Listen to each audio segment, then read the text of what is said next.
오늘 아주 중요한 시점에 중요한 토론을 하게 되는데 국내 최고 전문가들을 모시게 돼서 짧은 섭외 기간이었는데 같이 해주셔서 감사합니다. 사실 미세먼지는 5대 공약이었습니다. 문재인 대통령 후보 시절에 2년 동안 말은 여러 차례 한 것 같은데 미세먼지 30% 감축이 아니라 오히려 미세먼지가 30% 늘어나버린 그런 형국입니다. 특히 어린 아이를 둔 부모 입장에서 아이들이 숨도 못 쉬게 하는 그런 현실을 만든 어른들로서 기성세대로서 부모로서 가슴 아픈 현실이고, 또 어제 부산 국제시장에 현장 최고위원이었습니다.만 그렇지 않아도 장사 안 되는데 미세먼지 때문에 또 매출이 반의 반으로 떨어졌다고 아우성을 치는 걸 보면서 정말 비상사태를 선포해야 할 국면이 아닌가 싶습니다. 오늘 전문가들과의 심도 깊은 토론을 통해서 우리 당이 역할을 좀 계기가 되기를 기대합니다. 감사합니다. 그야말로 긴급히 연락을 드렸는데 오늘 이렇게 귀중한 시간을 내주신 우리 정진상 한국표준과학연구원의 박사님, 또 발제자십니다. 그리고 토론을 맡아주실 환경재단 미세먼지센터의 지현영 사무국장님, 그리고 경기연구원 생태환경연구실의 김동영 실장님, 한국자동차환경협회 안문수 회장님 특별히 감사드립니다. 네, 두 가지 해봤으면 좋겠다는 생각을 가지고 있습니다. 하나는 정부 스스로가 감사원에 범정부적인 미세먼지 관리 대응 실태에 대한 감사를 요청했으면 좋겠다. 국회도 국정조사 청문회 가용한 모든 수단을 동원해서 정부의 대응 실태를 점검하면 좋겠다는 생각을 해봅니다. 또 한 가지는 이 미세먼지는 국제협력, 구체적으로 중국과의 협력이 절대적으로 필요합니다. 그래서 국회가 이 문제에 대해서 미세먼지 문제 해결을 위한 한중 공동협력 촉구 결의안 등을 결의안을 의결했으면 좋겠다는 생각인데요. 경우에 따라서 우리 평화당에서 발의를 한다든가 하는 식으로 선도했으면 좋겠다는 생각을 가져봅니다. 오늘 토론을 통해서 미세먼지 대책이 확실하게 서고 실제로 실행돼서 국민들이 안전하고 쾌적하게 살 수 있는 그런 대한민국을 만드는 데 큰 기회가 되기를 기대하고 오늘도 열심히 하겠습니다. 감사합니다. 시적절하게 뜻깊은 토론회를 민주평화당과 민주평화연구원 주최를 해서 진행하게 돼서 아주 의미가 깊은 것 같습니다. 사실 저도 지금 목이 칼칼하고 목소리가 잘 나오지 않습니다. 저는 이제 손녀가 있는데 항상 손녀가 지금 태어나자마자 이렇게 숨을 쉴 수 없는 공기를 마시고 있다라고 생각하면 아주 끔찍한 생각이 듭니다. 우리가 탈출할 수도 없고요. 그래서 반드시 신속하게 이 문제를 해결을 해야 되는데 정부가 뒤늦게 대책을 냈습니다만 너무 늦었고 그리고 미리미리 충분히 준비되지 않았다라는 그런 이제 좀 비판을 받고 있습니다. 오늘 이 자리에서 정말 본질적이고 또 확실한 대책들이 토론이 되었으면 좋겠습니다. 오늘 참석하신 분들을 소개해드리겠습니다. 오늘 발제를 맡아주실 분은 한국표준과학연구원의 정진상 박사님이십니다.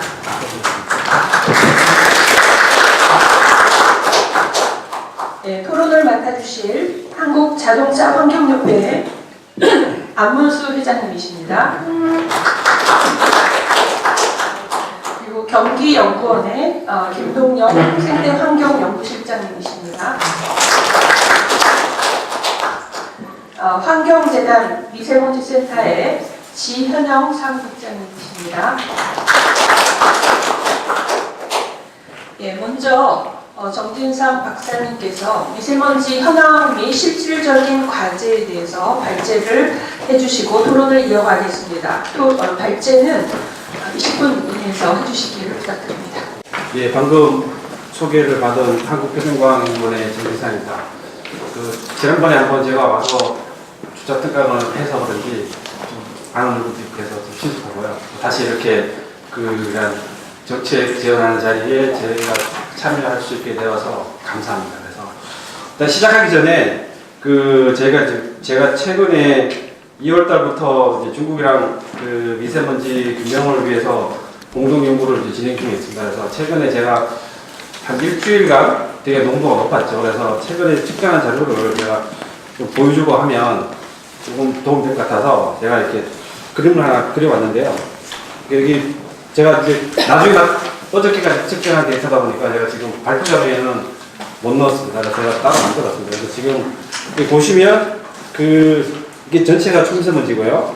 여기서 빨간색이 우리가 말하는 질산암모늄이라는 흔히 말하는 자동차에서 배출되는 이산화질소에서 만들어지는 질소산화물에 의한 최근에 그러니까 어제까지 해서 한 5일 정도까지의 농도가 계속 높았죠. 오늘도 높고 그때 이제 화학 조성을 보면 지금 질소산화물에 의한 질산암모늄이 약 한 50% 정도, 49% 정도고 파란색이 지금 주로 석탄에서 나온다는 황산암모늄, 그러니까 황산염에 의한 기여율이 한 16%입니다. 그래서 이 추세가 보면 이제 여기서 보면 빨간색이 대부분의 지금 고농도 사례는 중국도 지금 석탄 규제를 엄격하게 함으로 인해서 최근에는 예전에는 중국에 이제 고농도가 되었을 때 이 황산암모늄 파란색의 농도가 급격히 높아졌지만 요즘은 석탄이 규제가 되면서 중국도 고농도 시에는 이런 질산암모늄의 농도가 높아지는 이러한 경향이 지금 나타나고 있고요. 그래서 이런 질산암모늄을 만드는 이산화질소의 가스상 성분인데 얘들은 반응성이 좋기 때문에 중국에서 가스상으로 장거리 이동해서 날아오기는 힘듭니다. 그래서 이렇게 이제 국내에서 추가 형성된 질산암모늄은 상당한 양이 대부분 국내에서 배출된 이산화질소에 의해서 만들어지는 초미세먼지다라고 이제 이해하시면 조금 이제 쉽게 이해할 수 있을 겁니다. 그래서 이 그림을 보면 우리가 이제 어느 정도 전략을 세워서 사실 나머지 황산암모늄 같은 경우 대부분 중국에서 이동되는 양이고요. 그러면 이제 빨간색 부분 중에서 어떤 부분이 이제 국내에서 배출된 부분이고 얼마만큼이 국외에서 배출된 건지 알면 국내에서 배출 기현량에서 어차피 이제 이산화질소에서 다 만들어지기 때문에 암모니아 같은 경우는 축사나 비료 사용에서 나오지만 사실 축사나 비료 사용은 제가 규제할 방법이 없습니다. 너무 좀 기반이기 때문에 암모니아는 어차피 그냥 기반으로 깔고 가는 거고요. 그래서 이런 이산화질소 배출이 주로 이제 도심에서는 도로 이동 오염은 자동차에서 주로 이제 배출이 되고 산업단지에서는 공장이나 발전소에서 많이 배출되는데 요즘 또 제가 또 하나 이슈로 말씀드리고 싶은 건 이런 LNG 사용이 이제 청정 에너지이긴 하지만 LNG 사용이 주로 이제 도시가스가 주로 이제 가정의 난방에서 사용하죠. 그래서 난방에서 사용하는 도시가스에서 발생되는 이산화질소의 양도 지금 상당히 제 개인적으로 많다고 판단이 되고요. 그래서 지금 사실 자동차 같은 경우는 배출가스에 대해서 저희가 저감장치를 쓰거나 공단도 저감장치를 하고 있지만 가정용 보일러는 사실 저감장치가 거의 없습니다. 그래서 그냥 저희가 사용한 대로 대부분 다 나오기 때문에 여기한 통계 결과에 대한 불합도가 크고 그렇기 때문에 그 수치를 저희가 좀 관리할 필요가 있고요. 그래서 제가 이제 질소 산화물에 대해서 제가 초도를 좀 말씀드리면 제가 최근에 계속 연구하면서 나오는 핵심은 저희가 초미세먼지 국내 저감 정책은 이산화질소의 배출량을 줄이는 것으로 가야 된다라는 게 결론이고요. 제가 봤을 때 다른 정책은 필요가 없을 것 같습니다. 이산화질소의 배출량을 줄이는 방향으로 가야 되고 이 이산화질소의 배출량이 지역별로 다르고 또 공단이냐 주거지에 따라 다르기 때문에 그에 따른 맞춤 전략이 필요하고요. 그래서 이러한 이산화질소에 대한 국내 통계량이 있긴 하지만 불합도가 많이 크기 때문에 그게 계절별로라든가 아니면 지역별로 좀 상세한 배출량을 다시금 산정을 해서 이러한 이산화질소의 주로 배출, 국내 배출 기여원인지를 파악을 해서 거기를 집중적으로 이러한 비상저감 조치 때 줄일 방향으로 가야만 지금 초미세먼지에 대해서 그래도 우리가 좀 어느 정도는 줄일 수 있다라고 가정되고요. 그렇다고 제가 언론사랑 얘기할 때도 얘기하지만 그렇다고 제가 중국 영향을 무시하는 건 아닙니다. 중국 고농도의 작게는 뭐 60% 아니면 70, 80%는 이제 중국의 고농도시는 중국의 영향입니다. 그건 확실한 사실이고 중국의 영향에 대해서 저희가 뭐 그거는 어쩔 수 없는 거죠. 지금 뭐 기압에 따라서 기류를 타고 날아오는 거기 때문에 그래서 중국의 영향은 한 60에서 한 80%는 깔고 가고 나머지 저희가 제어할 수 있는 부분이 많게는 한 40%, 뭐 30, 40%는 저희가 제어할 수 있는 부분인데 그 부분을 저희가 어떻게 할 것인가에 대해서는 지금 이런 제가 연구해 본 결과로 의하면 이산화질소가 가장 핵심이고 이 이산화질소를 규제하는 정책을 세워야만 이게 우리가 이런 국내에서 추가로 미세먼지가 생성되는 양을 우리가 좀 제어할 수 있다. 이건 제가 연구해 봐서 그냥 명확한 결론 같습니다. 결론 같고 그래서 이제 다시 발표 자료를 제가 들어가겠습니다. 그래서 뭐 워낙 요즘 그 미세먼지에 대한 이슈가 많이 있고 또 언론에서도 이 정보가 뭐 홍수기 때문에 그 제가 좀 그 깊게는 얘기를 안 드리고 그냥 간단하게 그냥 그 현황 및 제가 생각하는 제어는 제가 서두에 다 말씀드렸고요. 그래서 현재 현황에 대해서만 잠시 말씀드리겠습니다. 그래서 저는 소개받은 대로 이제 한국표준과학연구원에 지금 현재 이제 책임연구원으로 일하고 있고요. 저는 이제 그 박사과정을 광주과학기술원에서 했습니다. 그래서 예전에 제가 박사과정, 저는 이제 경상도 사람인데 박사과정에서 이제 광주에 살면서 어떻게 또 광주 여자를 이용해서 이렇게 민주평화까지 같이 이렇게 와서 하게 돼서 참 인연이 같습니다. 그래서 그 후에 이제 일본에 가서 이제 공부를 좀 하다가 현재 그 표준과학연구원에서 일하고 있습니다. 그래서 제가 그 최근에 한 연구 성과를 한 3개 정도를 정리해 놨는데요. 첫 번째가 제가 작년에 이제 그 좀 이슈가 된 중국과 미세먼지를 과학적으로 규명한 연구 결과입니다. 그래서 슬라이드 4번째에 있는데요. 왼쪽에 보신 바와 같이 그 워낙 뭐 오늘 쪽에 많이 보도되기 때문에 그 왼쪽 밑에 보면 검은색으로 칼륨으로 된 그 부분이 주로 이제 폭죽에서 배출되는 물질입니다. 그래서 춘절 그 설날 셋째 날에 미세먼지 농도가 높아질 때 칼륨이 평소 대비 한 7배, 8배 증가를 해서 저희가 중국과 미세먼지를 과학적으로 규명했다라고 했고요. 그래서 이게 뭐 사실 누구나 다 아는 사실인데 이게 뭐 증명하냐고 하지만 사실 또 어저께도 고농도 시에 대해서 중국에서 증거 있냐라고 또 이렇게 물어보면 누가 봐도 날아오는데 증거 있냐 하면 할 말이 없는 그런 경우인데 이제 이런 식으로 저희가 증거를 뭐 저희가 일부분 기여를 했지만 이게 조금씩 이런 증거를 좀 쌓아가야 저희가 중국하고 협상할 때 조금 더 우위를 점할 수 있지 않을까 해서 제 개인적으로는 좀 한 7, 8년 걸려서 한 연구고요. 이렇게 좀 좋은 성과가 났습니다. 그래서 두 번째는 제가 이제 시베리아 산불에서 오염된 그 산불에서 배출된 오염물질도 한 3,000km를 이동해서 한반도에 영향을 준다라는 걸 제가 과학적 규명을 했고 또 하나는 제가 지금 현재 이슈가 되고 있는 이산화질소를 측정하는 측정기에 관련된 건데요. 그래서 기존의 측정기가 그 사용하는 컨버터에 따라서 과다 측정되는 문제가 있어서 제가 그 이산화질소만 선택적으로 측정할 수 있는 측정기를 개발을 해서 실제 기존의 기술과 비교를 하니 한 20% 정도가 현재 기술이 좀 과다 측정되고 있다라고 제가 규명을 했습니다. 했고 미세먼지에 대해서 이제 PM10과 PM2.5라고 하는데 PM10이 예전에 미세먼지고 PM2.5가 초미세먼지입니다. 그래서 워낙 많이 아시는 내용이고요. 크기는 머리카락 크기가 약 한 뭐 한 50에서 70 마이크로니까 PM 미세먼지는 머리카락 굵기의 한 5분의 1 수준이다라고 생각하시면 될 겁니다. 그리고 그 다음 페이지 8페이지 보시면 주로 이제 저희가 이제 그 미세먼지는 인간의 활동에서 배출되는 미세먼지랑 자연적으로 발생되는 미세먼지겠습니다. 그래서 우리가 제가 흔히 말하는 초미세먼지는 인간 활동, 그러니까 화석연료 사용이라든가 뭐 소각 이런 데서 나오고요. 그 잘 아시는 황사 같은 경우는 주로 이제 자연 발생에서 나오는 입자들입니다. 그래서 이런 자연 발생에서 나오는 입자들은 대부분 입자 크기가 큽니다. 크기 때문에 초미세먼지에는 뭐 거의 포함 별로 안 되고요. 대부분 큰 입자에 포함된다라고 하시면 되고, 그리고 이제 초미세먼지 9페이지 보시면 이 페이지를 이제 이해를 해야만 우리가 정책을 세울 때 흔히 이제 초미세먼지 배출하는 걸 우리가 줄이고자 하는데 이게 참 어리석은 접근이고요.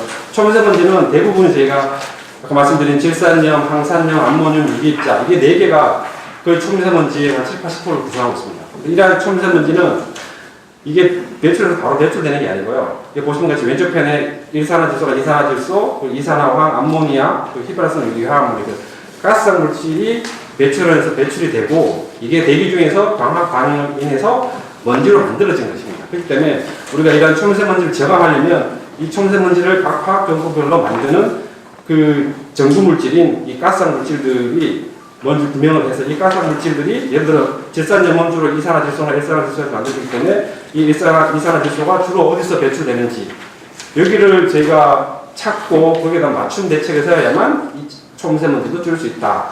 이렇게 이해하시면 되고요. 그래서 예를 들면 주로 꿀죽에서 배출되는 이산화황과 가축 분뇨에서 배출되는 암모니아가 만나면 방사암모늄이 생기고 그리고 자동차에서 배출되는 이산화질소와 암모니아가 만나면 질산암모늄이 생성된다. 이게 가장 기본적인 메커니즘이고 거의 대부분의 저희 대기 중에 생성되는 초미세먼지는 대부분 이런 메커니즘입니다. 그래서 크게 어려운 내용은 아니고요. 그래서 좀 넘어가서 제가 이제 13페이지로 이제 가서요.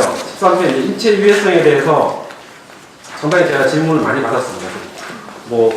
인체 유해성에 대해서는 사실 제가 저는 특정의 전문가지 인체 유해성은 전문가는 아니고요. 근데 제가 그냥 쉽게 이해할 수 있는 부분으로 일반인이 쉽게 이해할 수 있게 좀 정리를 해보자고 해서 제가 이제 13페이지 슬라이드를 만들었습니다. 그래서 너무 어렵게 생각하실 거 없고요. 초미세먼지가 이렇게 의학적으로 용어로 많이 얘기하면 일반인들이 이제 접근이 좀 힘들고요. 크게 이제 미세먼지는 큰 미세먼지와 이제 작은 미세먼지 두 개가 있고요. 큰 미세먼지는 우리가 흡입하는 경우와 흡입하지 않는 경우 두 개가 있겠죠. 흡입하지 않는 경우는 주로 이제 눈에 들어가서 눈이 따갑다든가 아니면 피부 질환이 생기고 흡입할 때는 큰 미세먼지이기 때문에 대부분 기관지에 걸려집니다. 그래서 기관지에 걸려지기 때문에 후두염이라든가 주변에 염증이 많이 생기죠.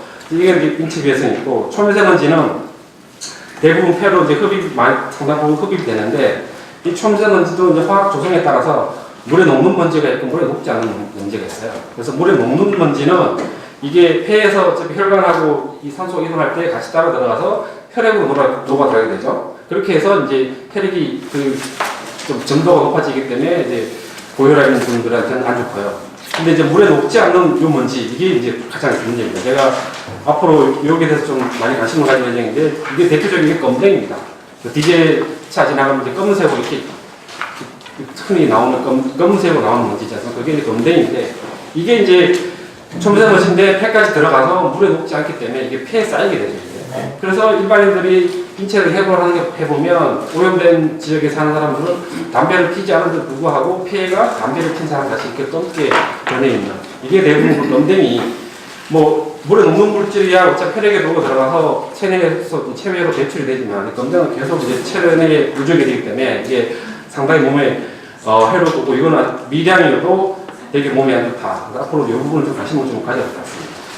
그래서 14페이지는 이제 최근에 이제 중국의 경향을 보면 초미세먼지의 농도는 줄어들고 있고요. 주 원인은 이산화황의 배출량이 감소해서 그렇다. 이 이산화황은 석탄 발전에서 배출되는 물질이기 때문에 석탄 규제를 엄격하게 해서 이산화황 배출량이 줄었고 이로 인해 방사염의 생성이 줄어들어서 초미세먼지의 농도가 줄어든다. 이게 지금 현재 중국의 상황입니다. 그래서 제가 이제 작년에 제가 MBC랑 같이 기획 탐사 보도를 했었는데 그래서 지금 현재 이제 쓰레기 관련해서는 매립이 한계가 있기 때문에 초과으로 전환하는 이런 이슈가 있고요. 그리고 지금 아무래도 중국에서도 여론을 주도하는 층이 대도시이기 때문에 대도시 우선의 미세먼지 정책을 펴게 됩니다. 그렇게 되면 기간 산업이라든가 아니면 산업시설을 이제 지방으로 이전을 하게 되죠. 그래서 분산을 하게 되는데 이게 사실 베이징 입장에서는 좋지만 중국 자체적으로는 이게 상당히 위험한 건데 이렇게 이전해 놓으면 예전에는 우리가 우리 한 70년대에 살 때 서울 사는 사람이 강원도 가면 되게 공기 좋은 데 산다 이렇게 얘기했지만 사실 요즘은 서울 사는 사람이나 강원도 사는 사람이나 차이가 없죠. 똑같이 오염받고 있고 이게 지금 똑같은 현상이에요. 베이징 같은 경우도 이게 예전에는 우리가 베이징의 오염물질이 되게 배출이 심해서 뭐 이렇게 런던 스코어 같이 되게 심했지만 이게 분산되다 보니까 중국 전역이 이제 오염물질 소스가 되는 거죠. 배출되다 보니까 이게 기류가 정체되면 이 헤이즈 오염물질띠가 이게 중국 전역으로 왔다 갔다 하면서 여러 지역에서 배출된 물질이 다 섞여서 고농도가 쉽게 없어지지 않는 거예요. 그래서 지금 이게 가장 큰 이슈고, 그리고 중국에서도 지금 제가 지난 연구자들 보면 이게 중국에서도 베이징 입장에서도 베이징에서 자체 배출량이 얼마고 고농도시에 베이징 주변에서 베이징으로 날아온 양이 얼마인지 이걸 규명을 해야 베이징에서도 이제 추가 비상저감 정책을 펼 수 있기 때문에 거기에 대한 연구가 지금 가장 활발히 일어나고 있습니다. 그리고 이제 현황을 보겠습니다. 19페이지에 보면 이건 제가 제가 말씀드리는 현황은 서두에 다 말씀드렸고요. 이거는 제가 기존에 가졌던 내용인데, 첫 번째는 미세먼지 이제 국외 기여도 산정에 관련해서 사실 지금 환경부학원에서 미세먼지 고농도가 생기면 지난 1월달 같은 경우 국내 국외 기여량의 평균 한 75%다 이런 식으로 얘기를 하고 했지만, 이게 어떤 모델을 쓰냐, 어떤 기관에서 또 어떤 기법으로 쓰냐에 따라서 이 모델을 모사하는 기관마다 국외 기여도 값이 많게는 10에서 한 30%까지 차이가 나요. 그러다 보니까 이제 언론에서는 누구를 인터뷰하냐를 어느 분의 전문가 의견을 듣냐에 따라서 동일한 사례인데 60%에서 80%가 왔다 갔다 하는 거죠. 그러니까 일반 국민 입장에서는 더 불안해지는 거죠. 이게 정확한 뭔가 이게 물론 이게 공학적으로 해서 평균 얼마다라고 하는 것도 좀 급격한 방법이긴 하지만, 근데 이러한 국외 기여도를 증명하는 방법에서 뭔가 이게 정부 주도를 하든 아니면 민간 연구 전문가 주도를 하는 간에 우리가 뭔가 사례에 대해서 작년 같은 예를 들어서 작년 1월부터 12월까지 했으면 매달 국외 기여도가 얼마다에 대해서 단일 연구자 의견이 아니라 이런 여러 의견들을 다 모아서 뭔가 정부 정책에 활용할 수 있는 그런 좀 이렇게 통계적으로 유의한 결과를 만들어서 이걸 발표를 해야 일반 국민들도 이해하기 쉽고, 그리고 정책을 세울 때도 되게 좀 도움이 될 것 같다 해서 뭔가 이런 국외 기여도 산정에 대해서 너무 산발적으로 진행하는 것보다는 뭔가 하나의 정부에서 만드는 가이드라인을 만들어서 그 지침에 따라서 우리가 통일된 값을 갖자. 이게 제가 하는 첫 번째 현안이고요. 두 번째는 중국 어저께다 똑같은 거죠. 그래서 이제 장거리 이동에 대해서 우리가 위성에서 봐도 고농도가 보이지만 중국에서 아니다 하면 우리가 어떻게 할 것인가. 이 부분에 대해서는 우리가 사실 제가 대안에서 말씀드렸지만 이걸 물론 정부 차원에서 대응하는 것도 중요하지만, 근데 정부 차원에서는 아무래도 이제 민감한 이슈이기 때문에 숫자 하나를 발표를 해도 되게 좀 민감하기 때문에 저는 이제 민간 전문가들을 좀 활용을 해서 민간 전문가들이 자유롭게 이제 중국의 연구자들과 연구 교류를 해서 같이 공동 연구를 하고 같이 공동 측정을 해서, 이게 어차피 우리가 논문 하나 돼서 이제 외부에 발표하게 되면 거기에 대해서 논문 실적에 대해서는 사실 정치적인 이슈가 없기 때문에 그렇게 해서 우리가 발표를 하면 사실 이런 중국과 오염물질에 대한 메타시에 대한 문제는 자연스럽게 해결될 것이다 라는 거고요. 그리고 비상저감 조치가 이제 마지막 현안인데요. 이거는 제가 아까 말씀드렸고 지금 현재 비상저감 조치가 자동차 이부제 중심으로 이제 제가 체감하기로는 자동차 이부제 중심으로 시행이 되고 있고, 일부 이제 사업장 강조책도 하고 있는데, 사실 공공기관만 좀 약간 강권을 하지 민간에서는 자율적으로 하고 있고, 근데 이게 이유를 제가 찾아보니까 국민들이 체감을 못하는 게 좀 문제가 아닌가. 내가 만약에 이부제를 참여하면, 우리 대전에서 내가 참여를 하면 이부제 참여해서 자동차의 운행량이 얼마나 줄었고, 그렇게 되면 이산화제소 배출량이 얼마나 줄었고, 그러면 우리가 고농도시의 미세먼지가 한 100으로 예측이 되었는데 우리가 이부제를 참여하니까 한 70, 80으로 줄었다. 이런 후속평가가 나와서 그런 결과를 국민들한테 제시를 해야만 국민들이 내가 하니까 뭔가 가시적인 효과가 있구나. 그럼 나도 참여를 해야지. 근데 지금은 비상저감 조치니까 이부제 참여하시라. 해야 되나 말아야 되나? 하긴 하는데 이게 가시적인 효과가 있나? 일반 국민들은 완전히 이게 소통의 문제겠다. 그래서 이게 제 개인적으로는 이런 비상저감 조치에 대해서는 후속평가를 좀 엄격하게 해서 실제 시행했을 때 얼마만큼 참여했고, 그런 면에서 질서 이 산화물의 배출량이 얼마 줄었고 거기에서 미세먼지 양이 얼마만큼 줄었다는 데이터를 계속 쌓아야만 국민들이 자연스럽게 참여를 해서 이러한 참여도를 높일 수 있을 것 같습니다. 이 정도로 제가 발표를 마치겠습니다. 중국의 폭죽을 추적해서 그 중국에서 미세먼지가 날라오는 것을 증명하셨다고 하니까 정말 대단한 연구를 하셨다는 생각이 들고요. 영향에 대해서 말씀해 주셨고 우리 토론에서 좀 더 광범위한 대책 부분들이 제기가 되기를 기대합니다. 예, 반갑습니다. 또 이런 기회를 만들어주신 우리 평화당 의원님께 감사한 말씀드립니다.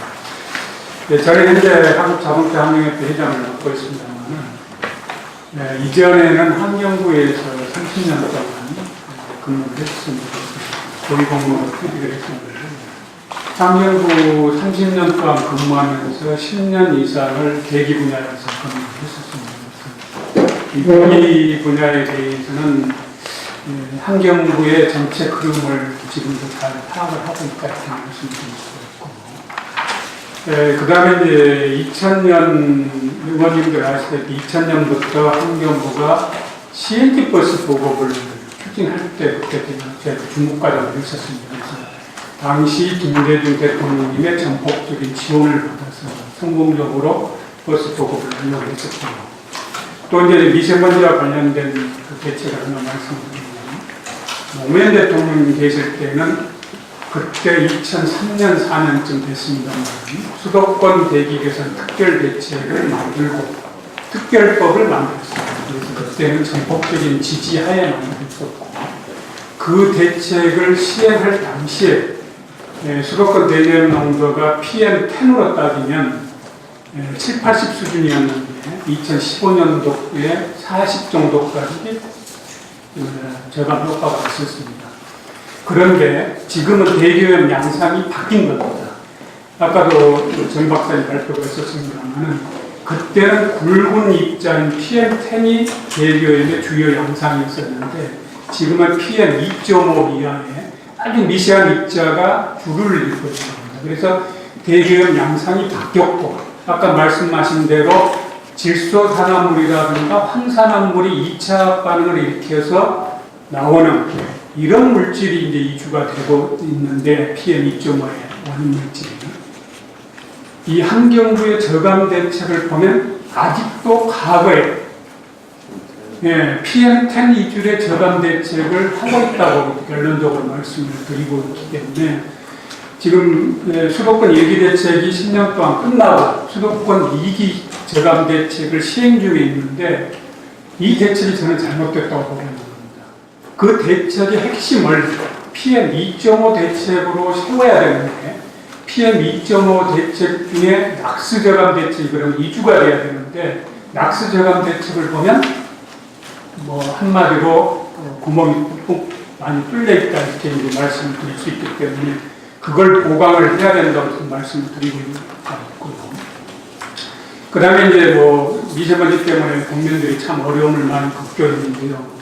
미세먼지를 다루는 데 있어서 가장 핵심이 그겁니다. 중국발이냐 국내발이냐 이렇게 말씀하셨는데 고농도 때는 중국발인 건 확실합니다. 그렇기 때문에 중국 문제가 아니다 이렇게 얘기하는 건 어불성설이고 그래서 중국에 대해서는 별도의 조치를 강력하게 해야 되는데 지금까지 정부 특히 환경부가 해온 행태를 보면 지금도 9시 뉴스라든가 밤에 뉴스 되면 국립환경과학원에서 모델링 한 것도 하면 중국에서 넘어온 걸로 이렇게 모델링해서 빨간 걸 보여주고 있습니다. 그러면 일반 국민들이 그걸 볼 때는 이건 내 탓 아니네 중국 탓이네 이렇게만 생각을 해버립니다. 그러고 난 다음에 비상저감 조치를 해라 뭐 자동차 운행을 제한해라 하면 내 탓이 아닌데 왜 나한테 부담을 주냐 이런 국민적 저항을 유발하는 행동을 하고 있다 이렇게 저는 말씀을 드리고 있기 때문에 중국 탓도 있지만 그거에 대해서는 정부 차원에서 다시 별도로 대응해야 되지만 국내발 요인도 있는 겁니다. 그게 국내 요인 없이 100% 중국 요인만 있는 게 아니고 이게 대기가 정체됐을 때 그게 축적돼가지고 같이 융합돼서 유발시키는 게 있기 때문에 국내 저감 대책도 해야 되는데 자꾸 정부에서 중국발만 얘기하니까 이게 남의 탓만 돼버린다 이렇게 얘기할 수 있고요. 그래서 제가 이제 가지고 있는 자료 중에 우선은 중국발에 대해서는 그러면 어떻게 해야 될 것이냐 39페이지 보시면 맨 마지막에 제가 생각하는 대책을 썼습니다. 아까 정 박사님도 중국과 민간 사원도 공동 요구를 해야 된다. 중국에 항의를 해야 됩니다. 국회 차원에서 성명서를 발표해야 된다. 뭐 항의 방문을 해야 되는데 여러 가지 안이 나오고 있는데 이게 우리 정부의 차원의 착각이라고 보는 겁니다. 왜 그러냐? 중국을 잘못 보고 있는 거라고. 중국은 그렇게 해서 자기들의 책임을 인정하고 우리가 저감을 하겠다 이렇게 인정을 안 합니다. 과거에 미세먼지가 처음 문제가 됐을 때 그때는 제가 환경부에 있을 때였는데 이것 때문에 환경부가 얘기해도 환경부의 외교 채널이 있기 때문에 외교부에다 이 얘기를 한 적이 한 번 있었습니다. 그런데 외교부는 중국과의 외교 관계가 아주 심각하기 때문에 얘기하지 말아라. 그건 환경부가 알아서 해라. 이런 정도의 인식 수준을 가지고 있는 겁니다. 그러면 지금 이 시간에도 외교부는 뭘 하고 있는가? 안 하고 있는 겁니다. 미세먼지는 환경부 탓이니까 너네가 해결해라. 이게 환경 문제이지만 나라 대 나라의 문제면 양자관계를 해결이 안 돼 다자 문제를 해결을 해야 되는 문제입니다. 그러면 우리가 중국하고 양자로 얘기해서 대통령께서 시진핑 주석을 만난다 해서 해결될 거냐? 해결 안 되는 겁니다. 그러면 맨 마지막에 써놓은 대로 과거의 다른 나라들의 사례는 어떻게 했느냐? 이 개개의 문제 가지고 전 세계적으로 해결한 사례가 유럽에 CLRTP가 하나 있고 북미 지역에 미국과 캐나다, 멕시코가 맺은 조약이 있습니다. 그래서 이 조약에 기초해서 우리가 교훈을 받아서 이것대로 가야 된다는 얘기입니다. 그러면 뭘 하다는 얘기냐면 우선은 미국까지 동원해 일본 동원하고 대만 동원하고 말레이시아, 태국, 필리핀 이 중국을 둘러싸고 있는 나라들끼리 연합을 해서 다자간 협상을 해야 됩니다. 그리고 지역 조약을 만들어야 됩니다. 그리고 그 조약의 기초에서 조사를 해야 됩니다. 과연 누가 얼마만큼의 미세먼지를 배출하고 있고 미세먼지 대책은 질소산화물 저감 대책으로 해야 됩니다. 그런데 질소산화물은 공유차하고 건설기업 선박이 65%를 차지하고 있는 겁니다. 그러면 대책이 뭐에 집중해야 되는가는 명약 반환해지는 겁니다. 전국적으로도 보시면 이번에 보시면 질소산화물이 49%를 차지합니다. 그리고 밑에 쭉 가시면 세 번째 동그라미 보시면 규모가 큰 경유차가 오래될수록 오염물질 배출량은 높아집니다. 전국의 자동차 중에 경유차는 42.8%인데 밑에서 두 번째 보면 경유차 운행구역은 계속 늘어나고 있습니다. 경유차에서 미세먼지가 주범인데 경유차는 계속 늘어나고 있습니다. 이 정책이 잘못되고 한참 잘못되고 있는 겁니다. 다음 35쪽 가지고 말씀드리겠습니다. 경유차 미세먼지 위해서는 뭐 여러 전문가들이 심장질환, 뇌질환, 폐질환 뭐 하도 강조해서 제가 말씀 안 드리겠습니다. 그런데 이걸 보시면 아실 것입니다. 수송 부분의 발암 이해도를 보면 경유연료가 98% 수준입니다. 굉장히 심각한 겁니다. 그리고 미세먼지를 따질 때 석탄화력발전소냐 공장이냐 건설공사 현장이냐 경유차냐 가정이냐 이걸 따지고 있는데 가장 우리 코앞에서 배출되는 건 자동차입니다. 우리 주위에서 직접 배출됩니다. 그러니까 위에서로 따지면 98%가 1급 발암물질이고요. 그러면 유럽은 어떻게 하고 있느냐? 35쪽 계속 말씀드리겠습니다. 우리는 올해부터 2월 15일부터 미세먼지 특별법을 만들어가서 비상저감 조치를 하고 있습니다. 농도가 높을 때만 운행제를 하고 있습니다. 그런데 유럽도는 200개 도시에서 상시 제한을 하고 있습니다. LEG라는 걸 만들어요. 우리도 상시 운행제를 해야 됩니다. 그런데 우리나라의 국민들이 상당히 이기적입니다. 미세먼지 정부가 뭐하냐 해고 자기 차 운행자라고 왜 나만 갖고 그러느냐 이런 식이거든요. 환경 문제 항상 그런 겁니다. 그래서 두 번째 동그라미 보시면 여기에 굉장히 중요한 시사점이 나옵니다. 미국하고 일본은 소형 경유차, 그러니까 SUV나 RV나 승용차는 디젤차를 못 쓰게 만들어놨어요. 유럽만 디젤차를 쓰게 만들어놨어요. 이 사람들은 미세먼지에 의한 위협이 거의 없는 겁니다. 굉장히 중요한 얘기를 하고 있는 겁니다. 그리고 최근 들어서 유럽도 경유차에 문제가 있다는 걸 심각하게 인식하고 운행금지도 하고 심지어는 내연기관 자체도 등록금지를 지키고 저공해차, 전기차나 수소차로 가겠다고 준비를 하고 있는 겁니다. 35쪽 가서 말씀드리겠습니다. 근데 우리나라는 말씀드린다시피 노경유차에 대해서 저공해 사업을 추진하고 있는데 아직도 세 번째 동그라미 보시면 수도권의 노경유차 대수는 아직도 260만 대 남아있는 겁니다. 그리고 미세먼지 저감 장치나 질소산화물 저감 장치가 미부착된 게 100만 대가요. 낙스 저감 장치, 질소산화물 저감 장치가 미부착된 게 160만 대가. 269만 대가 아직도 저공해하면 안 되고 돌아다니는 거예요. 그리고 아까 말씀대로 네 번째 동그라미 경유차 비율은 계속 증가 추세입니다. 밑빠진 동이 물 붓기 시기입니다. 한쪽에서는 국고 투입해가지고 저기 폐차하고 있는데 한쪽에서는 경유차는 계속 증가하거든요. 정책이 잘못돼도 한참 잘못되거든요. 36쪽에 밑에 보면 제가 그래서 제안하고 싶은 게 이겁니다. 승용하고 SUV는 휘발유차도 있고 SUV도 있습니다. 경유차는 생산 금지를 시켜야 됩니다. 그런데 어떻게 시킬 거냐? 방법은 두 가지입니다. 시장 친화적인 경제적 방법을 써가지고 경유 가격을 인상시키겠다고 문재인 정부에서는 지금 접근을 하고 있습니다. 근데 이렇게 하게 되면 중대형 경유차까지도 연료 가격 인상에 영향을 받습니다. 그리고 저항이 심하고. 그래서 저는 아예 족집게 대책으로서 승용하고 SUV는 휘발유차라도 LPG차가 있기 때문에 이것은 미국이나 일본같이 생산 금지를 시켜라. 그러면 EU하고 무용마찰이 됩니다. 근데 EU도 최근 들어서 이렇게 가고 있거든요. 그래서 협상에서 풀면 된다고 생각하거든요. 물론 37쪽에 보면 에너지 상대가격 구조가 경유가 지금 현재 휘발유차 대비 85% 수준입니다. 싸거든요. 싸니까 일반 국민들은 환경 생각 안 하고 쓰고 있는 겁니다. 그래서 환경 친화적으로 개편해 줄 필요가 있긴 있는 겁니다. 그래서 두 번째 동그라미 보시면 내연기관차, 소형차에 대해서는 등록금지라든가 이런 법적 근거도 필요하고요.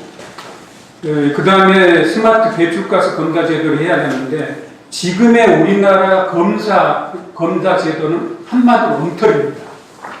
과거에는 교통안전공단만 검사 제도를 하도록 해놨는데 교통안전공단은 공무원하고 똑같은 잘못되면 처벌을 받았습니다. 근데 이게 민간에다가 검사 업무를 넘겨줬거든요. 근데 민간은 잘못돼도 처벌을 안 받습니다. 그러니까 하물며 검사 받아야 할 차가 검사장에 가지도 않았는데 검사 합격증을 끊어주고 있는 겁니다. 자동차 배출가스를 관리하는 데 가장 중요한 게 검사입니다.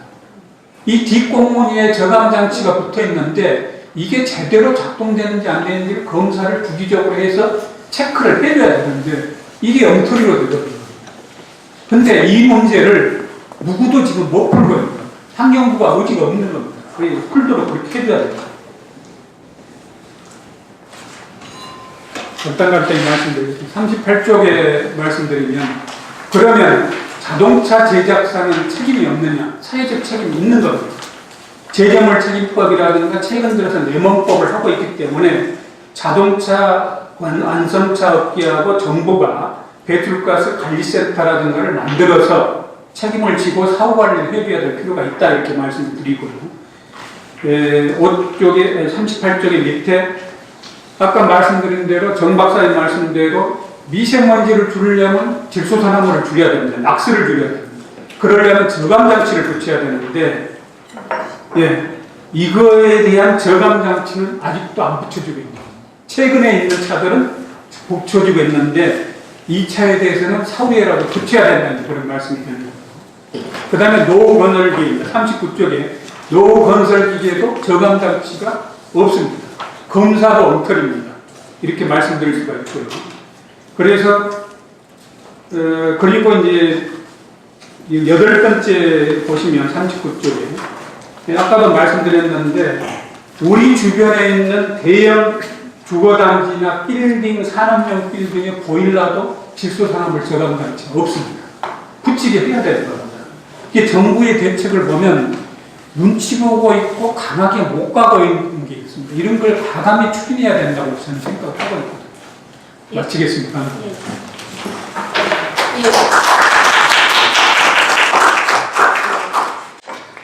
앞으로 좀 토론회를 통해서 저는 이제 미세먼지 관련 법안에 이런 내용들이 많이 다 반영이 돼 있다고 보고요. 이번 계기로 해서 확실한 미세먼지 대책이 마련되었으면 좋겠습니다. 다음은 경기연구원의 김동영 실장님. 저는 사실은 과학을 공부하고 현재 연구원에서 과학적인 사실들을 종합하고 그걸 정책화하는 주로 이제 대기오염 분야에서 미세먼지 분야에서 한 20년 하고 있습니다. 참 최근에 이제 사태를 보면 이게 어제 오늘의 문제가 아닌데 여기까지 오도록 좀 이게 사실 저같이 이제 전공하는 입장에서 보면 송구스럽기 때문에 없습니다. 사실 제가 간략하게 되는 내용은 앞에서 말씀드린 내용을 좀 빼고 일단 미세먼지는 원인에 대한 대응은 크게 우리가 사후의 대책이 있고 사전의 대책이 있을 수가 있습니다. 사후 대책이 있을 수가 있죠. 최근에 마스크 많이 쓴다, 많이 청결이 있습니다. 근데 솔직하게 전문가 입장에서 볼 때 그렇게 믿을 만한 대책들이 아닙니다. 급하니까 어쩔 수 없이 하긴 하는데 제한적으로 쓰면 효과적으로 쓰면 제한적인 효과는 있지만 우리가 그렇게 이걸 안전하게 할 수 있는 수준의 마스크, 공기청정기 지금 기술 수준이 없습니다. 그래서 그 말씀 좀 드리고 그럼 결국은 미세먼지라는 바깥의 미세먼지 농도를 낮추는 게 사실 핵심인데 그럼 이걸 어떻게 낮출 거냐? 결국은 배출원 관리가 핵심이라는 거죠. 그럼 이제 그 배출원도 우리가 조목조목 아까 앞에서 이제 여러 가지 자료가 나왔습니다. 제가 이제 복잡하게 수치를 말씀드리려고 크게 말씀드릴게요. 사업장 부분하고 교통 부분하고 생활 부분 우리 크게 나눠볼 수 있습니다. 그래서 지금까지 연구 결과를 전체적으로 종합하면 사업장 부분이 한 40% 정도 된다. 교통이 한 40% 정도 된다. 그 다음에 생활 부분이 한 20% 정도 된다. 이거는 우리나라도 그렇고 사실은 중국도 똑같습니다. 거의 비슷합니다. 어느 나라를 가나.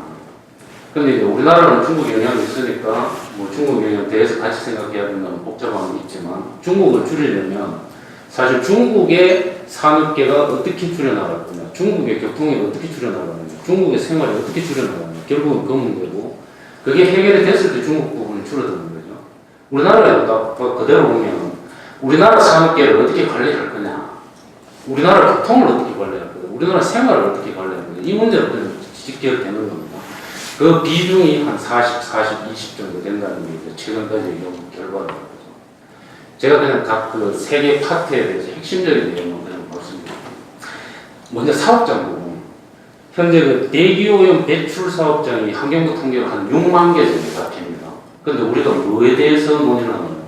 미세먼지 사태가 몇 년째 되지만 석탄 발전소 논쟁에만 묶여 있어요. 솔직하게 말씀드리면. 그런데 대기오염 물질, 미세먼지의 가장 원인이 되는 대기오염 물질 내놓는 사업장이 큰 사업장이 한 3,000개 정도 됩니다. 근데 이제 발전소 한 20개 정도 되는 거죠. 나머지 그거 빼고 나면 2,900개씩 되는 거죠. 제철부터 시작해서 에너지 많이 쓰는 시설 어마어마하게 많습니다. 그 시설들 지금 우리가 어떤 관심을 가지고 있나.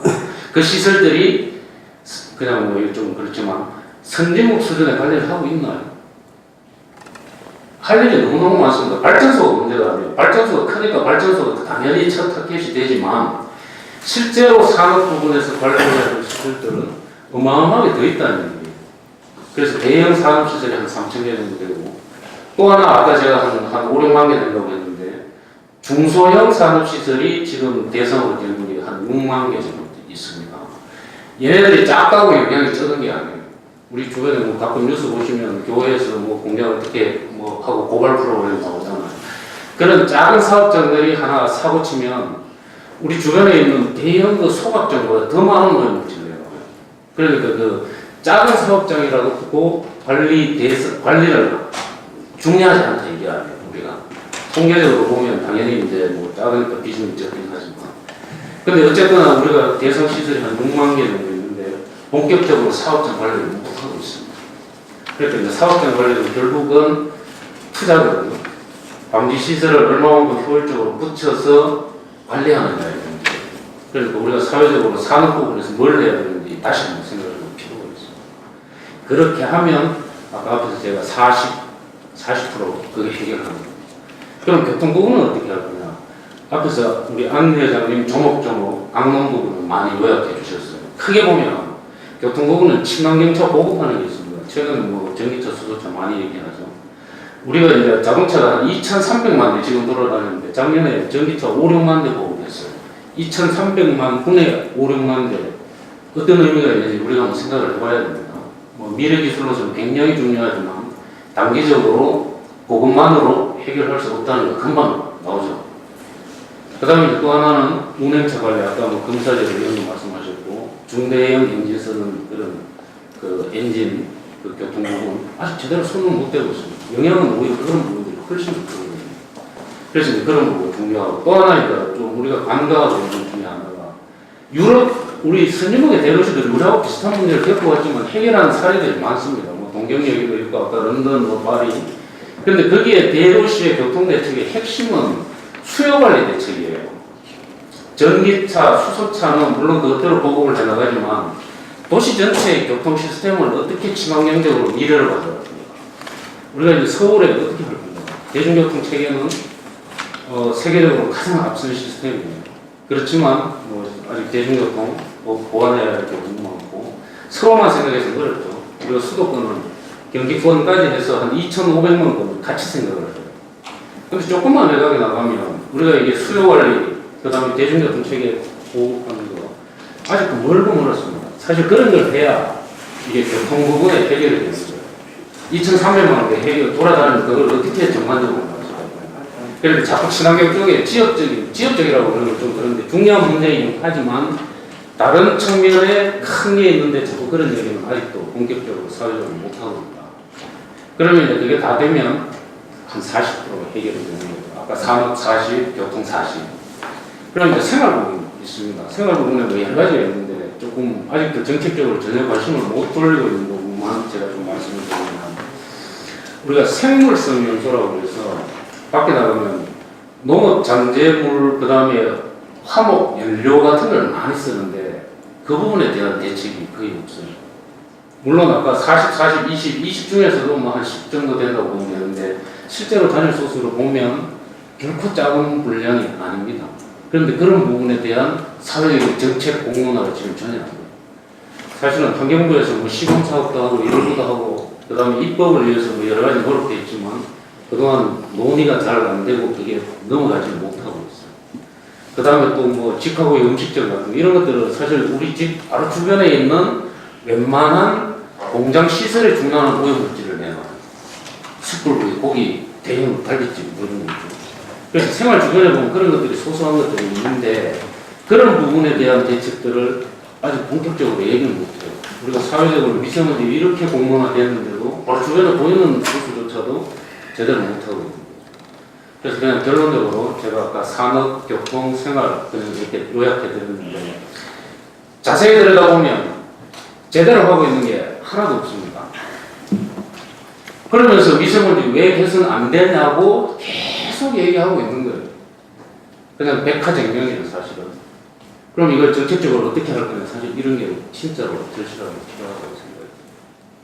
중국 가가지고 우리가 뭐 외교적으로 자꾸 얘기한다고 해서 중국이 금방 해결되는 건 절대로 아닙니다. 똑같은 경로로 중국도 앞에 제가 모두로 말씀드렸듯이 중국의 산업, 중국의 교통, 중국의 생활이 해결돼야 걔네들 해결되는 거예요. 다행히 이제 중국이 한 2013년, 14년을 피크로 전체적으로 이렇게 하향 피크를 치고 이제 중국도 줄어들기 시작했다는 게 전체적인 연애예요. 중국이 우리보다 아주 잘한다 뭐 이런 식의 보도는 제가 보기에는 전부 다 가짜인 것입니다.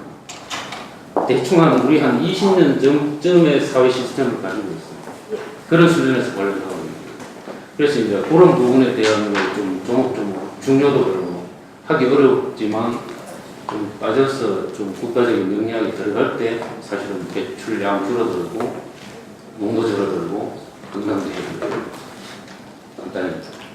간단하지 않은가요? 환경재단은 2017년에 중국과 한국 정부를 상대로 미세먼지 소송을 제기했고요. 그 미세먼지 소송의 소송 대리인을 제가 맡고 있습니다. 그리고 그것만으로 이제 부족하다고 생각해서 작년에 미세먼지 센터를 창립했습니다. 어제도 저희 최열 이사장님이 제 청와대 앞에 가서 1인 시위를 하셨는데요. 성명서를 드렸는데 이제 이게 어제 1인 시위한 내용입니다. 저희는 예전보다 대기오염이 그래도 나아졌다는 이야기가 나오는데 그렇게 비교할 것은 아니라고 생각하는 것이 GDP가 10배 이상 뛰었는데도 공기질은 거의 제자리 수준이라는 부분에서 분명히 문제가 있다라고 생각을 하고요. 그래서 그 미세먼지 특별법 상으로 할 수 있는 민간 차량 규제를 강제한다는 부분이거나 좀 그 첨단 발전소 출력 상한을 80%로 제한하게 되어 있는데 그보다 더 강하게 제한할 수 있다고 생각합니다. 그리고 임시 휴교와 재택근무 등도 미세먼지 특별법에 의해서 다 할 수가 있는데 그 부분 국가가 좀 더 강력하게 시행을 해야 한다라고 생각합니다. 저희는 이제 그 창립한 이래로 이제 여러 캠페인도 하고 이제 빅데이터로 그 국민들이 미세먼지에 대해 어떻게 생각하는지 이제 분석을 해봤을 때 미세먼지라는 것에 대해서 관심도는 매우 높고 또 심지어 자살이라던가 이민이라던가 그런 검색어와도 연결이 되고 있다는 것이 이제 특징적이었습니다. 대부분 중국을 많이 원인으로 꼽고 계시는데 그 부분은 재작년에는 한 76% 정도의 국민들이 중국을 원인으로 꼽고 있다면 현재는 한 56% 정도로 중국을 생각하는 부분이 이제 좀 줄어들고 있다고 생각을 합니다. 그리고 중국의 미세먼지에 대해서 팩트 체크를 해봤을 때 물론 현재 우리나라보다 더 심각한 상황인 건 맞지만 급진적으로 줄이고 있는 것은 사실이고 그것은 뭐 우리나라를 의식해서는 전혀 아니고 그 중국도 이제 중산층들이 생활 수준이 높아지면서 그 중산층들의 어떤 반발로 인해서 중국도 이제 대책을 마련하고 있는 것으로 보입니다. 근데 이제 중국 시민단체들도 저희가 만나보면 그게 이제 본인들이 우리로 봤을 때도 가해자다라고 생각하는 부분에 있어서 전혀 그렇게 생각하지 않고 있습니다. 본인들이 세계의 굴뚝이 돼서 본인들이 가장 큰 피해를 받고 있다라고 생각하기 때문에 대결성 구도로 가서는 해결하기 힘들다는 부분에 저도 동의하고요. 또 이제 그 다자간 협상해야 된다는 부분도 크게 동의하는데 우리나라 같이 외국의 영향을 받는 싱가포르라던가 홍콩이라던가 인도네시아라던가 그 유사한 상황에 있는 국가들끼리 목소리를 모아서 이렇게 다자간 협약을 이렇게 이끌어 갈 수 있게 그래서 중국이나 인도가 들어올 수밖에 없게 그 장을 마련을 해야 된다라고 생각합니다. 그리고 그 국내 정책 부분 문제도 매우 중요한 것이 일본 같은 경우도 그 상대적 기여율을 비교했을 때 우리나라와 비슷한 상황이라고 분석하고 있습니다. 중국이 40에서 60% 영향을 주고 우리나라가 일본에 10% 정도 영향을 준다라고 생각하는데 일본은 60년대부터 대기질 관리를 하기 시작해서 강력하게 규제를 하고 있고 총리가 나와서 페트병에 이제 배기가스를 담아서 나오면서 이게 경유차다라고 해서 경유차를 대폭 몰아내서 일본 같은 경우는 그 소형차라든가 그 일반 승용차 같은 경우에는 경유차가 거의 없는 상황입니다.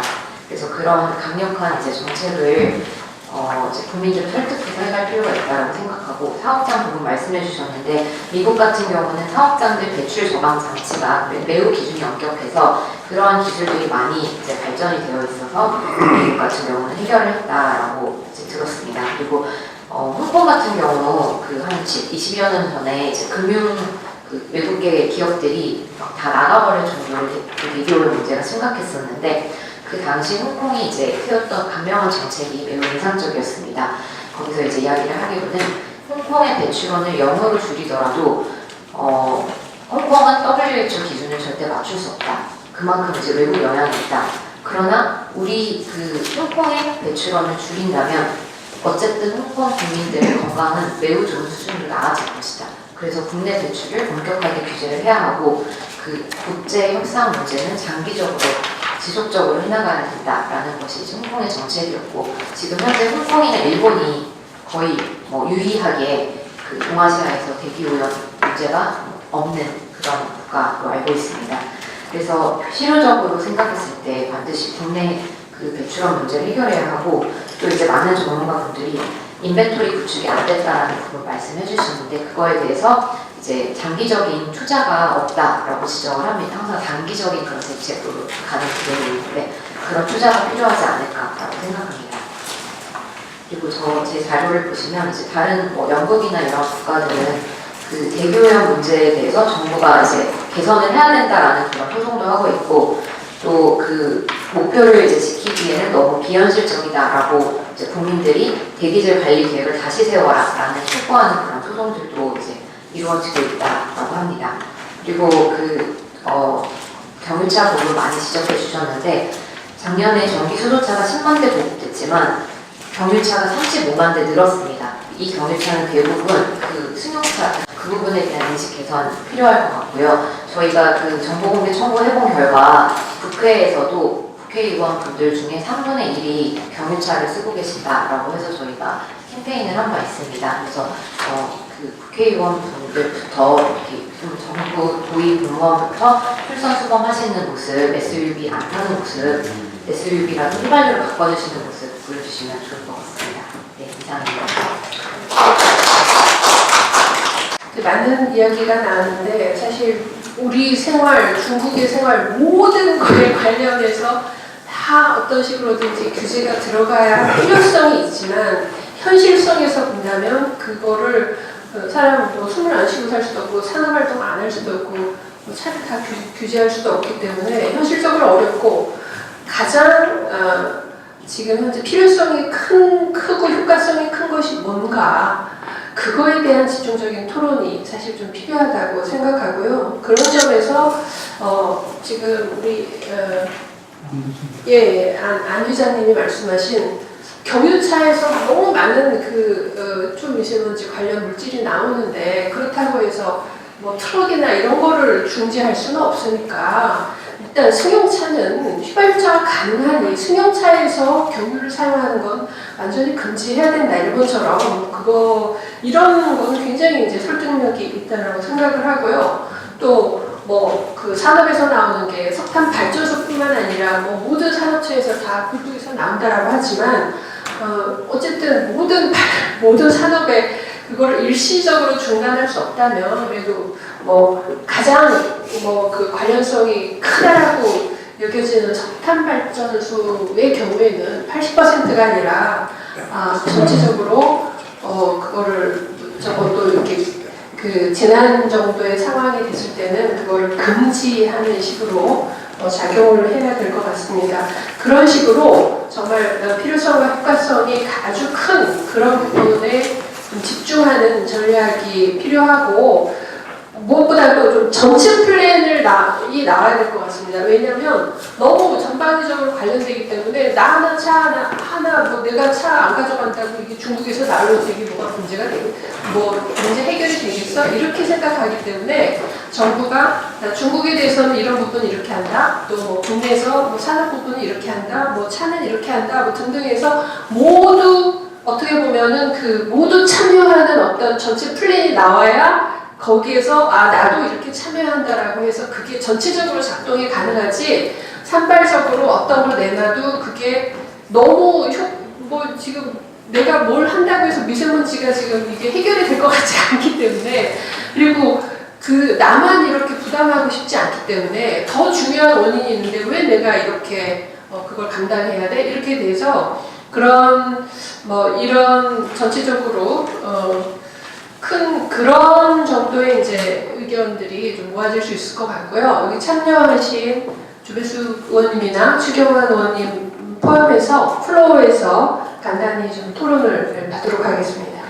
그 대책 중에 산업, 그 교통, 일상을 세 파트로 나눠서 해주셨는데 제가 교통을 유심히 들었는데 경유차에 대한 얘기는 없으셨어요? 저는 주로 네, 여기 말씀하셨기 때문에 네. 그렇게 예. 하신 겁니까? 예. 그 생각은 좀 똑같으십니까? 거의?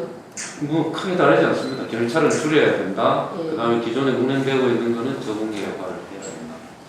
그다음에 큰 과제들이 지금 소형차 얘기만 자꾸 하고 있는데 오히려 더 큰 문제가 되는 건 대형 견적 전면 문제다. 네. 그 강론은 아까 우리 안 의원님께서 여러 가지 말씀해 주셨습니다. 아니 그래서 그것과 관련해서 우리 상임자위에서 그 액법이라고 그렇게 LNG 있지 않습니까? LPG 그 승용차 이 부분에 대해서 굉장히 제안을 하고 있어요. 우리가 이거를 장애인용만 돼 있지 않습니까? 그래서 이것을 좀 확대를 하자 그러는데 다 거의 그 의견이 거의 이제 일치가 돼서 빨리 해야 되는데 뭐 석유업계에서 로비를 했는지 뭐 그걸 좀 막고 있어가지고 그래서 사실은 저는 이번이 이런 계기가 잘 됐다 그래서 그걸 좀 풀어야 된다고 생각을 하고 있는데 그러니까 지금 이제 제가 보니까 무슨 단계적으로 이 우리가 낸 법안 자체는 뭐 2,500cc까지도 있어야 했는데 그것이 제한을 둘 것이 아니라 벌써 좀 확대해서 풀어야 되겠구나 지금 그런 생각이 들었거든요. 알겠습니다. 저는 좀 그 점이 좀 궁금해서. 의원님 거기에 대해서 제가 말씀드리면요. 과거에 LPG는 5개 용도로만 했었습니다. 지자체, 국가유공자, 택시 뭐 이런 용도로만 했었는데 제가 환경부에 있을 때 승합 차량, 7인승 이상 승합 차량을 그때 그걸 규제를 풀었었거든요. 예? 승합차 7인승, 봉고차 종류는 수도로 됐는데 이게 연비가 안 좋고 그때 당시 출력이 안 좋아가지고 못 쓰게 했었어요. 시장에서 선택을 안 했었습니다. 연비가 안 좋아요. 네, 근데 이제 지금 아시다시피 기술이 이제 발전했었죠. 그래서 이건 확 풀어야 된다고 저는 생각을 하고 있는데 승용차 같은 경우는 아마 이게 부피 문제라든지 있기 때문에 제한적일 건데요. 그 LPG 자체를 규제를 하고 있는 나라는, 그러니까 차종을 규제하고 있는 나라는 없습니다. 그래서 시장이 그거 맡겨야 되거든요. 그건. 그게 이제 우리나라 경우는 업계의 어떤 로비나 이런 것에서 좀 왜곡됐다고 생각합니다. 차량 운행할 때 두 가지, 아스팔트와 차의 바퀴 관련해서 마차 과정에서 아스팔트에 생성되는 거, 또 그 타이어에 마찰관에 생성되는 거, 이게 얼마나 그게 큰 비중을 지금 미세먼지가 작용을 하는지 이건 어떻게 되고 있어요? 어떻게 되나요? 이제 전문가들 간에 논란이 좀 있긴 있는데요. 문제가 되고 있는 게, 그러니까 의원님 혹시 기억하실지 모르겠습니다. 과거에 우리가 서울에 대교이 안 좋을 때는 약간 누르면서 이게 시정이 안 좋았었거든요. 근데 지금은 하얗게 보이면서 안 겪인 것 같이 시정이 안 좋습니다. 근데 결론만 말씀드리면 타이어에서 마모되는 입자가 굉장히 큽니다. 그래서 우리 이게 자연 침강되거나 아니면 코로 들어오더라도 폐포에 의해서, 코나 폐에 의해서 걸러지도록 되어 있는데 지금 문제가 되고 있는 게 PM 2.5입니다. 2.5 마이크로메타 이하짜리이기 때문에 그런 특히 이제 더 중요한 건 1마이크로는 어디까지 가냐면 우리 혈관까지 침투해가지고 뇌까지 도달하고 돼 있거든요. 그래서 타이어 문제를 제기하신 분들이 있는데 물론 타이어에도 중금속 부분이 들어있습니다. 타이어에. 그런데 그렇게 인체에 흡수될 정도로 그 입자가 적지는 않다 이렇게 저는 그렇게 보고 있습니다. 우리 그 앞선 선진국 대도시들도 사실 뭐 우리는 중국에 있어서 좀 다른 상황이긴 하지만 비슷한 과정을 겪었습니다. 뭐 런던, 파리, 뭐 미국 같은. 그런데 그 선진국 도시들이 어떻게 그걸 극복해 왔나? 근데 실제로 가보면 우리보다 훨씬 더 고밀도로 살고 있는 도시들도 있고 교통량이 있고 산업도 우리보다 훨씬 더 많잖아요. 그렇지만 왜 어떻게 미세먼지 문제가 우리보다 훨씬 더 적은가? 그러니까 결국은 빈틈없이 관련하는 거예요. 산업은 산업대로, 교통은 교통대로, 산업은 그 생활 주변은 생활 주변대로. 그래서 조금 원론에 조금 더 집중을 해서 우리가 놓쳤던, 지금까지 환경정책은 사실 우리 국가정책의 전면에 나와본 적이 없습니다. 근데 이제 미래는 전혀 달라져야 될 것 같고, 그래서 하여튼 촘촘한 대책으로 결국 가는 게 결국은 문제를 근원적으로 해결하는 거죠. 좀 같이 깊이 고민해 주시면 좋겠습니다. 예. 직접요?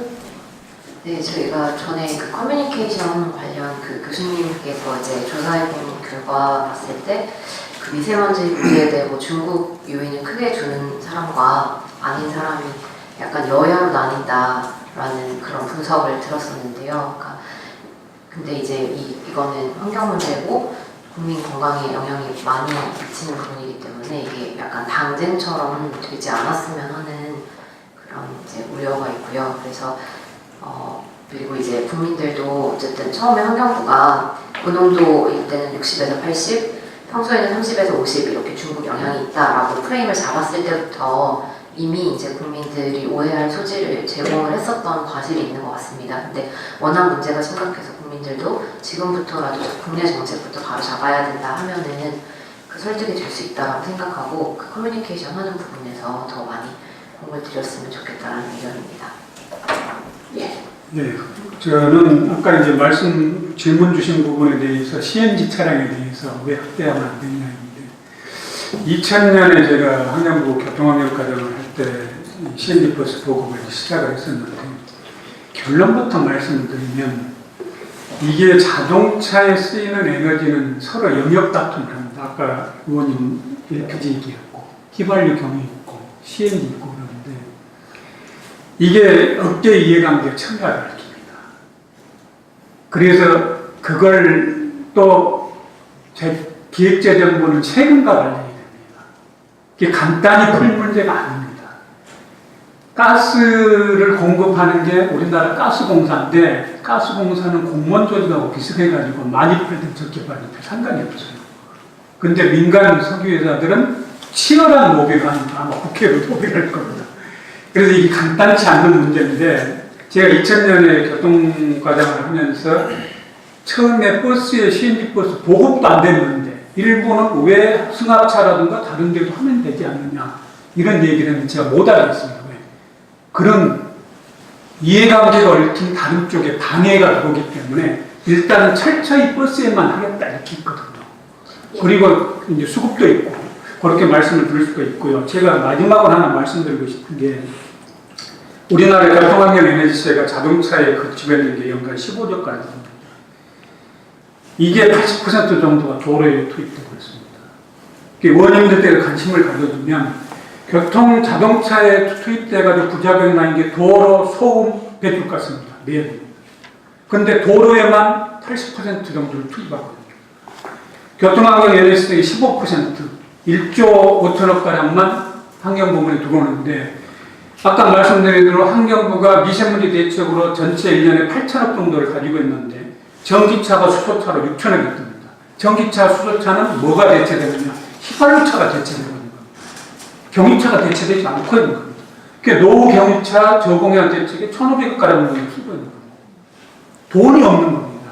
그래서 의원님들께 관심을 가져주시면 이 교통환경 에너지세 중에 연간 15조인데 제 주장은 50% 정도는 여기에 투입해가지고 지금도 노경유차 중에 저감장치가 없는데 수두룩하게 돌아다니고 있습니다. 그런데 이걸 투입할 수 있게끔 교통환경에너지세법에 대해서 의원 발의를 좀 해주시면 좋겠다 말씀드리고 환경개선 부담금도 경유차에 물리고 있습니다. 그런데 5천억 정도 들어오는데 이게 다 어디로 가고 없습니다. 정부의 의지가 지금 그러고 있는 겁니다. 그런 부분에 좀 관심을 가져주시면 좋겠다 이런 말씀을 좀 마지막으로 올리도록 하겠습니다. 제가 발제를 할 때 너무 이렇게 기초적인 내용만 얘기를 해서 전문가적인 식견 없는가라고 오해하실 것 같은데요. 저는 제가 소신적으로 뭐 정책에 대해서 되게 좀 오기 힘든 자리에 왔으니까 저도 좀 얘기를 하고 싶어서 시간을 좀 달라봤습니다. 그래서 저는 사실 제 개인적인 식견으로는 뭐 아까 토론하신 분들이 여러 가지 안을 내셨지만 저는 좀 약간 좀 다른 의견이거든요. 좀 제가 직접적으로 얘기를 했지만 사실 지금 대부분 말씀하신 그 대책들은 고농도의 원인이 100% 국내 요인이면 이게 수용이 돼요. 법제화도 되고 국민들도 참여하고 뭐 가시적이 보이기 때문에 이게 뭔가 동력을 받아서 할 수 있지만 지금 우리 고농도 하루는 최소 60에서 80이 중국의 원인인데 우리가 그렇게 규제를 하고 그렇게 돈을 넣어서 뭐 친환경 자동차 이렇게 했는데도 불구하고 고농도 차이가 생겨요. 그 상황에서 어떻게 우리가 그 국민의 지지를 받아서 정책을 추진할 수 있고 또 그 막대한 예산을 투자할 것인가 여기 좀 고민해 봐야 될 것 같아요. 그래서 너무 저인방식으로 연평균 지금 대부분 말씀하시는 정책은 연평균 농도를 저감하는 방법이고요. 우리는 지금 고농도 할애에 대해서 우리가 어떻게 비상 대책을 세우고 그리고 이 고농도 할애는 세 개 트랙으로 가야 돼요. 하나는 중국발, 하나는 국내 요인, 하나는 보호 대응 세 개를 봐야 됩니다. 그래서 중국발에 대해서는 사실 저 같은 전문가가 할 일이 없어요. 이거는 우리 정부와 정치권에서 같이 힘을 모아서 중국에 외교적으로 대응을 해서 뭔가 이제 전문가들이 활동할 수 있게끔 계속 활동할 수 있는 방법밖에 없고요. 국내 요인에 대해서는 여기에 대해서는 제가 좀 민주평화당에 많이 관심이 있다면 하나 부탁 드리고 싶은 말은 그 국내 요인의 고농도 시의 추가 요인은 질소 산화물이 명확합니다. 이산화질소, 가스상이죠. 이건 배출원이 명확해요. 그런데 배출 통계가 연 단위로 되어 있고 또 연 단위도 불구하고 또 부정확해요. 그렇기 때문에 나는 도시 단위, 뭐 대전이면 대전 단위로 해서 뭐 작게는 하루 단위 아니면은 뭐 시간 단위로 좀 이 좀 낙스 이산화질소에 대한 배출량이 좀 통계가 잡히도록 그러니까 실시간 모니터링이 되도록 이걸 만들어 놓으면 우리가 이부제를 했더니 실시간 배출량이 80이었는데 70으로 떨어졌다. 그렇다고 우리가 무슨 뭐 자동차마다 다 센서를 달아서 측정하는 건 아니고요. 대안은 많죠. 우리가 어차피 국토부에서 교통량을 조사하기 때문에 도로마다 이거 다 돌아다니는 자동차라든가 트럭의 수는 실시간으로 파악되고 있고 그리고 도시가스의 경우 도시가스에서 실시간으로 LNG 소비량이 나오기 때문에 그 각 아파트 단지별로 뭐 노후화된 보일러는 배출량이 많을 것이고 그에 대한 기초 자료를 해서 LNG 사용량에 따라서 시간별로 지금 낙스 배출량이 어떻게 되어 있고 그리고 뭐 공장이 어차피 배출 큰 공장에서는 보통 되고 있기 때문에 그런 단어들을 다 모아서 시 차원에서 그런 단어를 다 모아서 총체적으로 관리를 되게끔 해서 이렇게 해서 뭔가 파악을 한 후에 우리가 뭔가 우선적으로 대책을 펴자. 국민의 공감대를 얻어서 뭔가 정책을 추진해야지. 저희 방식으로 이거 규제, 저거 규제하면 아무도 동의를 못해요. 그렇게 규제에 나 참여했는데 왜 고농도냐? 그럼 어떻게 할까요? 그 책임 다 누가 질 거예요?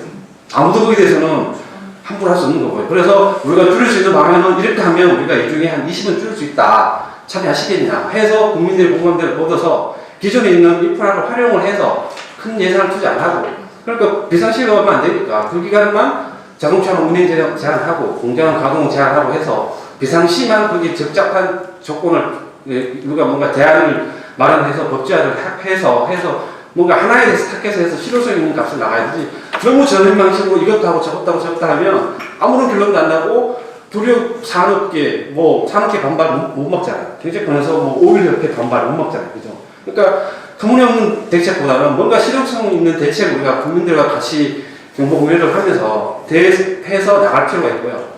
그런데도 불구하고 공무원도 봐요. 그럼 어떻게 되냐? 그러면 정부랑 같이 합심해서 국민들이 보호할 수 있게끔 대책을 세워야 돼요. 지금 뭐 문재인 대통령께서 우리는 뭐 공공시설에 뭐 공기청정기를 더 보호하라든가 아니면 뭐 취약계층의 그런 시설을 보호하라고 하고 그런 식으로 해서 국민들이 어차피 황사가 오면 우리가 황사가 그렇고 고농도미세 문제가 오면 숨을 쉬어야 되니까 피할 수가 없잖아요. 유일하게 실내에서 피하는 거니까 국민들이 더 피할 수 있는 공간을 더 많이 만들어주고 더 쾌적하게 할 수 있는 보호할 수 있게끔 그런 좀 예산을 지원하고 정책적으로 추진을 해야만 국민들이 좀 공감을 얻고 정치권이나 그리고 정부의 신뢰를 얻을 수 있는 방법이지 너무 이렇게 크게 일을 벌이는 것은 아니다라는 게 제 개인적 생각입니다. 여기 계신 네 분에게 우리 국민의 향후 10년간의 건강이 달려있다고 해도 과언이 아닙니다. 정말 열심히 해주시기 바라고요. 오늘 나온 이야기를 제가 간단히 정리하면 우선 확실하게 규제할 건 규제하자. 최소한도 내에서 경유 승용차를 금지한다든지 석탄 발전을 80% 아니라 0%로 한다든지 이런 규제를 하자. 그리고 뭐 광범위하게 산업시설이나 차의 저감 장치를 달도록 하는 그런 것들은 이제 비용이 많이 들기 때문에 향후 좀 중장기적으로 꾸준히 이제 해야 될 일이라는 생각이고, 당장 급한 건 이제 중국과의 관계인데, 사실 이제 미중 무역 전쟁이 되면서 그 환경정책이 후퇴를 하면서 또 이렇게 심해지는 것이 있기 때문에 지금 미중 무역 전쟁이 빨리 잘 타결되기를 우리가 어떻게 좀 기도를 해야 될 것 같고요. 그리고 근본적으로 뭐 향후 10년간은 이렇게 갈 수밖에 없다라고 하지만 그거를 조금 더 당기기 위해서, 그 기간을 조금 당기기 위해서 중국에 어쨌든 그 40%를 차지한다는 교통 부분에서 수소차, 전기차가 그러니까 원래 유선에서 그냥 바로 그 휴대폰으로 가듯이 유선 띄고 가듯이 아예 차가 처음부터 수소차, 전기차로 좀 자리 잡을 수 있게 그런 방안을 함께 모색해보는 이제 이런 것이 필요하고, 무엇보다 초미세먼지에 대한 경각심이 너무 없어요. 사실 황사는 눈에 막 보이는데 초미세먼지는 가까이 잘 안 보이거든요. 그러니까 그냥 그거에 대한 경각심이, 그게 그 건강에 주는 해악이라는 거 정말 너무나 본질적이기 때문에 경각심을 가지고 마스크를 꼭, 지금 이 방에도 청소한 게 없죠. 저 지금 계속 그 컨디션이 너무 안 좋거든요. 컬컬하니. 예, 계속 컨디션이 안 좋고 요즘 너무 컨디션이 안 좋아요. 그러니까 이 초미세먼지에 대한 경각심을 갖고, 마스크도 이게 잘 되는 게 있고 잘 안 되는 게 있고 이런 거에 대해서 조금 국민들에게 실질적으로 보탬이 되는 그런 정보들, 이를 또 공감을 얻어내는 것들을 또 철저히 이제 해야 되겠습니다. 말씀해주신 미세먼지에 대한 총량이 그때그때 나타나도록 함으로써 국민의 어떤 적극적인 자발적인 참여와 이런 공감을 얻어내는 거 저희가 염두에 두고 잘 추진을 하도록 약속을 드리겠습니다. 제가 다시 말씀드리지만 여기 계신 네 분이 어느 정도 효과적으로 그리고 적극적으로 하시냐에 따라서 우리 5천만 국민의 건강이 달려 있습니다. 정말 앞으로 여러분께서 좀 분투해 주시기를 부탁하는 의미로 우리가 큰 박수를 한번 보내드립니다. 적극적으로 참여해 주셔서 정말 감사드리고, 민주평화당이 앞으로도 이렇게 현안에 아주 발빠르게 대처하고 국민들에게 실질적으로 도움이 되는 역할을 하도록 하겠습니다. 감사합니다. 이상으로 토론을 마치겠습니다.